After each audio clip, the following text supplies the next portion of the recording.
Сәлем достар, бүгін дастарханға ұсынатын тәтті дайындайтын боламыз. Ол үшін бізге қара жидек тосабы қажет және дүкенде сатылатын қатпарлы қамыр қажет болады. Қатпарлы қамырды өз қолдарыңызбен жасасаңыздар да болады. Дүкеннен дайын алынған қатпарлы қамырдың сыртқы қабатын ашып, үстелдің үстіне ұн сеуіп, оқтаудың көмегімен қамырымызды бір келкі етіп жайып шығуымыз қажет. Достар, егер видео ұнаса, каналға тіркеліп, лайк басып, қоңырауша белгісін басып, комментария бөліміне пікірлеріңізді жазып қалдырыңыздар.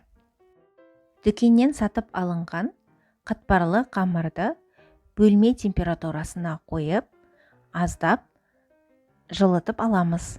Жылыған қамыр осылай жұмсақ әрі бір тегіс жайылатын болады. Достар, қамырымызды қатты жұқа етіп, қатты қалың етіп жаймаймыз. Бір келкі етіп жаюымыз тиіс. Және өздеріңізге ұнаған формаларда бөлсеңіздер болады. Мен қатпарлы қамырымызды квадратты бөліктерге бөлдім. Мүмкіндігінше бөлшектеріңіз бірдей болғаны дұрыс. Видеода көріп тұрғандарыңыздай, мен өлшеп, кесіп дайындап алдым. Дайын бөліктерге бөлінген қамырларымызға салмаларымызды салатын боламыз.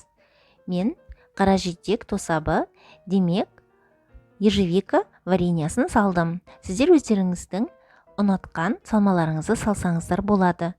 Және пісірмемізді дайындау үшін пешімізді 180-200 градуста алдын ала қыздырып аламыз.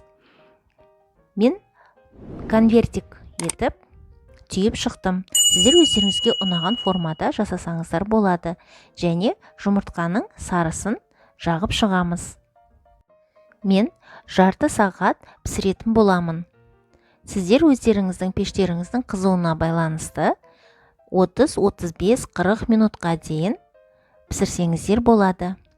Достар, мінекей біздің дастарханға ұсынатын шайменен кереметте дәмді болып шыққан тәттілеріміз дайын болды.